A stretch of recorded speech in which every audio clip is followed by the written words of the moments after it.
8:36 a.m. and I'm on my way. That's early by my standards.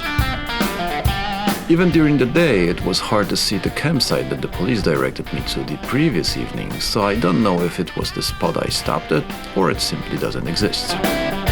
The plan for that day was moderately packed. I wanted to stop somewhere near Mestia in the Upper Svaneti region for the night.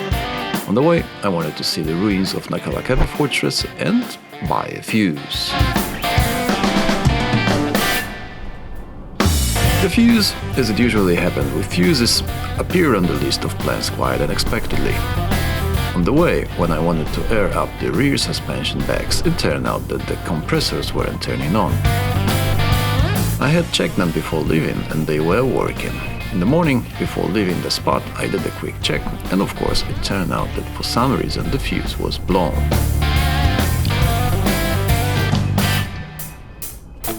It was already quite old because it had been working since the beginning of the entire OVA system, so since Pay Attention 2011. So it had the right to give up. It's a 100 amp fuse in the form of a glass tube with a wire inside, and I was afraid that I would have trouble buying one in Georgia, which quickly turned out to be true.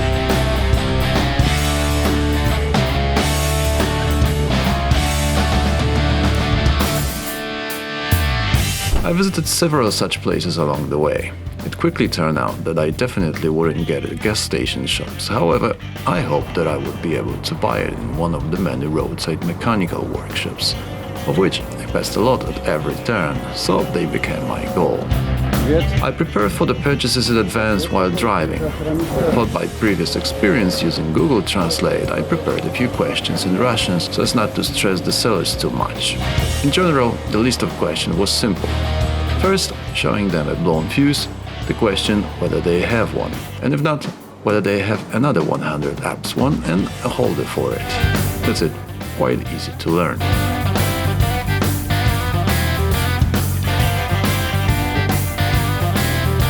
Question number 1. У вас есть такой предохранитель?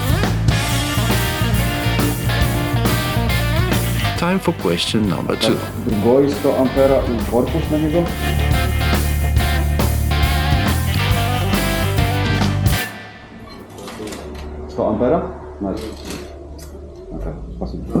Unfortunately, the guy showed me standard 20 amps fuses max, so I had to keep looking.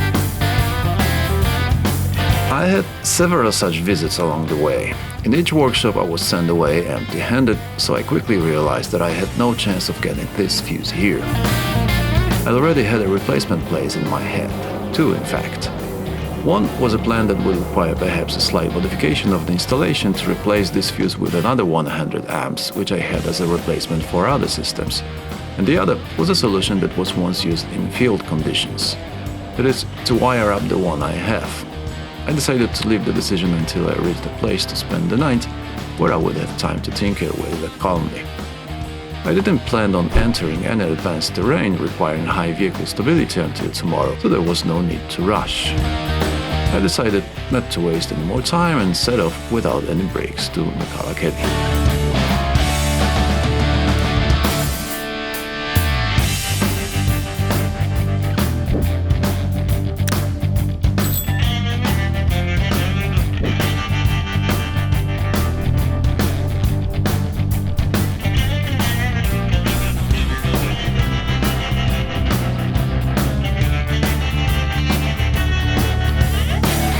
Of course, along the way there were other rally drivers who, regardless of whether the line was continuous or whether the area was built up or not, were driving well over 100 km per hour ahead, overtaking in places where common sense would recommend caution, but not here. I reached the area around the fortress just after 10 a.m. Since the roads from time to time did not differ much from the backyard roads that I was expecting a bit later, I decided to air down a bit first, so that the vibrations wouldn't dismantle my whole car. After all, if I had to point out the main cause of many breakdowns in off-road vehicles, the key factor is undoubtedly vibrations. Sometimes, listening to the car shaking over bumps, I wonder how on earth that this all still holds together. It's not always the case that I feel like doing it, because on smooth asphalt you can feel a lot of resistance related to low tire pressure, which translates into harder engine work and increased fuel consumption. So this juggling between releasing air and reinflating, it can be a pain. But I always try to convince myself that it's just a few minutes and it's over. So I did that first. Then I devoted myself to sightseeing. The Nokkalakevi fortress is located near the town of Senaki, in the village of the same name as the fortress. Its name translates as the place where city was. How original!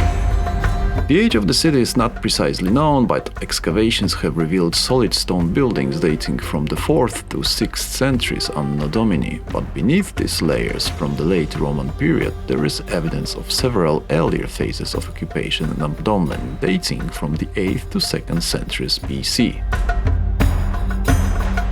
In 1833–34, ruins were identified as the Archaeopolis of Byzantine historians and said to be Aia, the ancient capital of Colchis from the Greek myth of Jason and their Argonauts.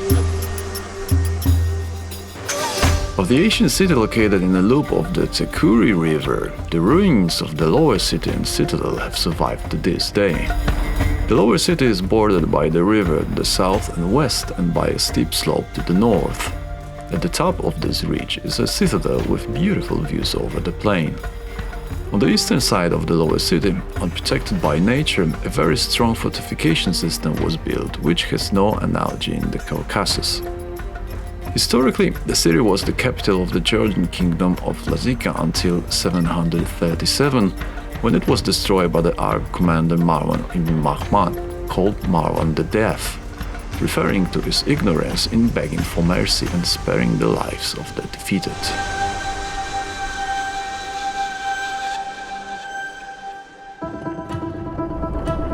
After 11 a.m., I'm on the road again, and heading north I occasionally pass elements of the landscape that do not let me forget where I am.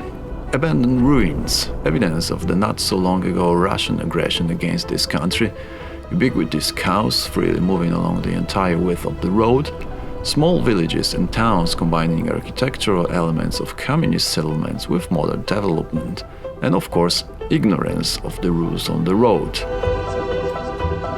In this case, ostentatiously shown by the police enforcing priority at the intersection.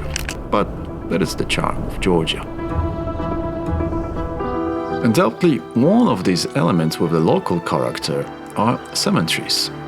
This one surprised me because the road ran right through the middle and you could have thought that I was driving through a small village. The tombs were the size of small houses. In addition, the monuments, often real size, showing the person who rests here and just as often the young age of the people depicted on them, make you think about the fate of the local community. A similar atmosphere affected me after reaching the city of Tvari, where time has stopped for decades.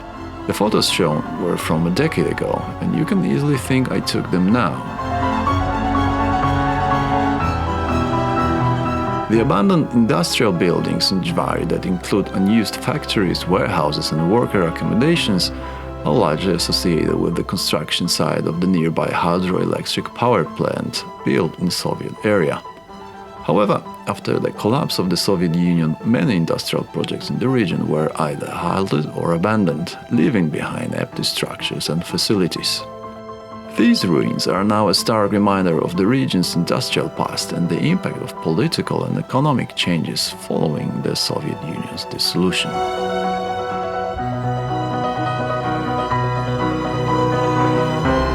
Looking at this place, where time seemed to have stood still, it is easier to understand the ease of populism spreading and glorification of the previous system.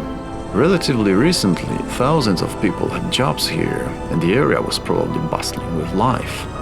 Without placing this in the realities of the market, it is very easy to try to say that the previous system was giving people more.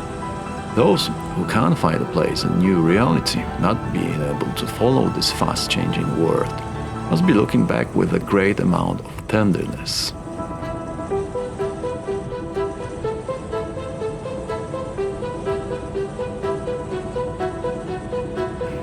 And this is one of the reasons I love to travel, Places like this gives you a different perspective and in many situations allow you to understand better the other point of view.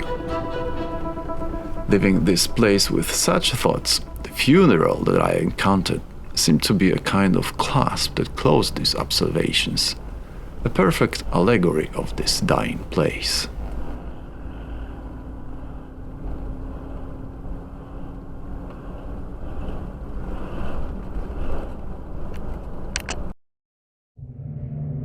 We are moving a few kilometers north of the city Jvari. Here lies the narrow canyon cut by the Nguri River, which originates in the Ukhman and Shkara glaciers on the southern slopes of the main Caucasus Range. On this river, in 1961, work began on a 271.5 meters high dam that is one of the 6 highest hydroelectric powered plants in the world. In fact, it was the highest concrete arch dam until 2010, with the length of its peak of 728 meters. The dam was temporarily launched in 1978 and completed in 1987. I think it is worth to mention that at that time, most experts viewed the project structure as an unachievable fantastic utopia. In 2015, the dam was inscribed in the list of Cultural Heritage of Georgia as an outstanding masterpiece of industrial heritage of the 20th century. This incredible turquoise color of the lake is due to rock particles from melted glaciers reflecting sunlight, especially blue and green wavelengths while suspended in the water. This area is a kind of a gateway to the mountainous area of Georgia called Svaneti region, to which I'm heading. Here, the slopes begin to be covered with dense forests, which I will have to traverse for several hours before reaching the town of Mestia, located 120 kilometers farther on and 1,100 meters higher. Finally, the route is full of natural beauty and some dramatic landscapes up here, but although it is asphalted and mostly in good conditions, the drive can be demanding due to its winding paths, elevation changes and occasional rough patches.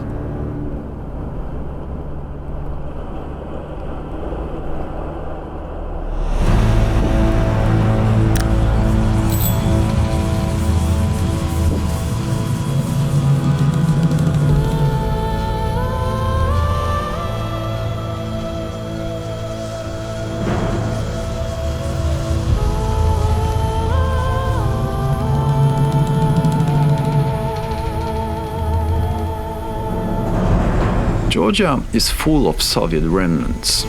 One of them is this forgotten bridge encountered on this route, leading to an even more forgotten mine. I read somewhere on the internet that on the other side we have a complex of several large interconnected tunnels, partially flooded with water. The bridge itself, or rather its bare rusty skeleton with water swirling wildly beneath it, brings the imagination to life and makes us wonder what the nearby mountains hide and what this place looked like several decades ago.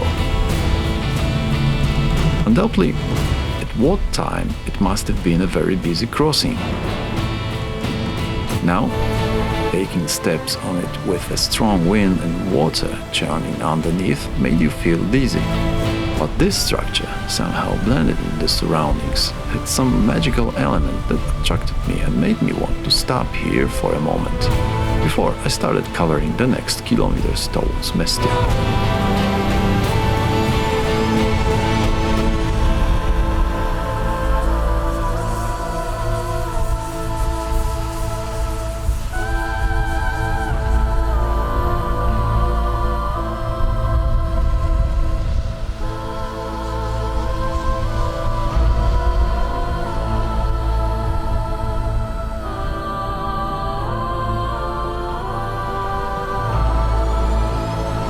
Without going too far from the bridge, I saw for the first time how Georgia was changing.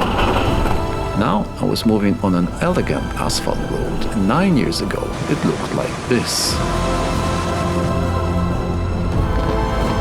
This row carved in rock tunnel looked like this inside.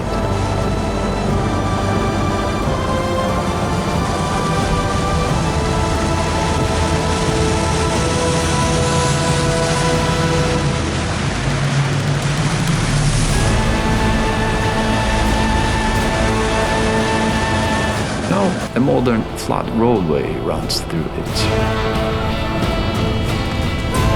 9 years ago, it would have been unthinkable to see a bus here. Now I've seen a few. But still, I could encounter elements that had remained untouched throughout the decades. For example, this place by the rusty electricity pole where we stopped to admire the river churning below.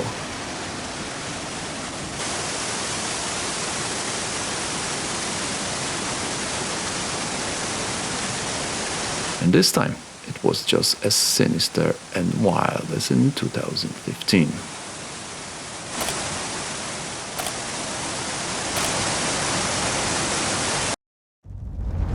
I drive on, and once again, I fondly recall that expedition from 2015 when such a road gave a sense of a certain uniqueness.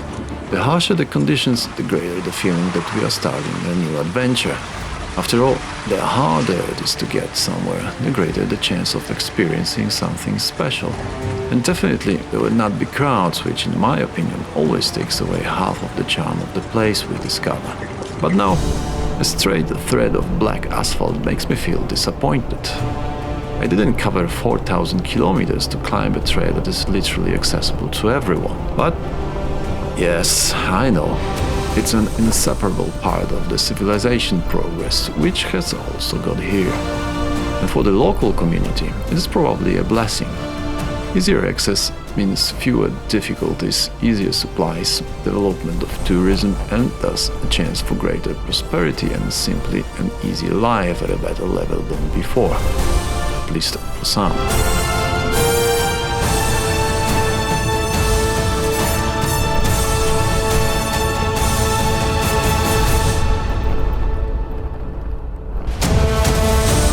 The number of buses heading in the opposite directions makes me start to fear that Mestia must have changed a lot since I last visited this place.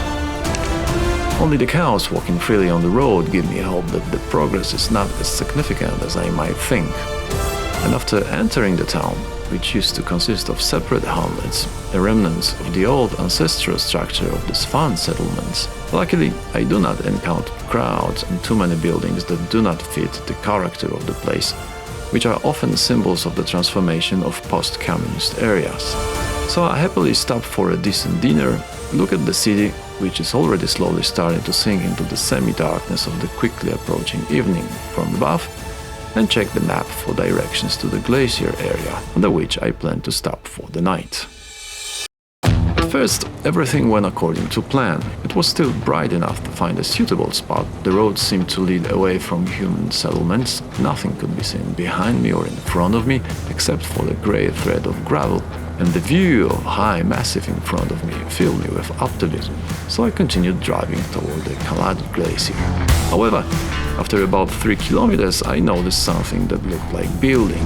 On the one hand, the water flowing along the road seemed to contradict the thought that somehow it's not very wild here, but on the other hand, that building on the horizon spoiled this feeling of being alone with nature, and a few hundred more meters were enough for my fears to become reality. I have to admit that I was not ready for what I found here.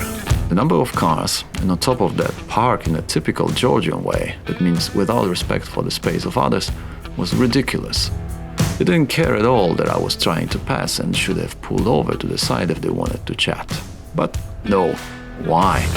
All this noisy crowd, combined with what looked like some advanced work to regulate the river flowing right next to it, totally rocky surroundings with no possibility of going anywhere farther, higher or lower, closer to the river, made me want to get as far away as fast as possible.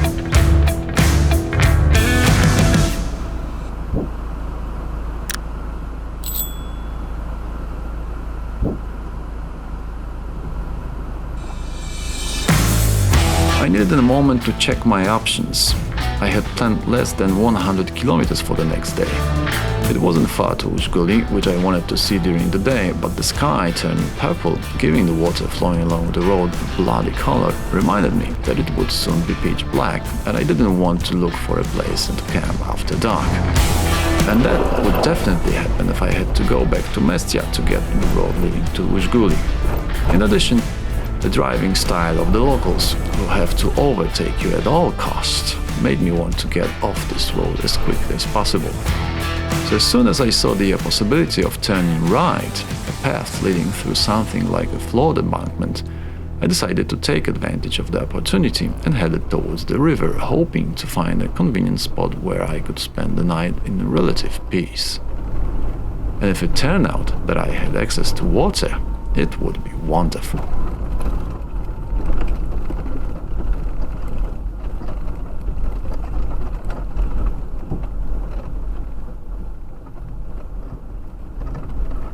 At first, the tracks were clearly visible, but after a moment it was clear that here people were definitely less likely to drive, which of course made me very happy.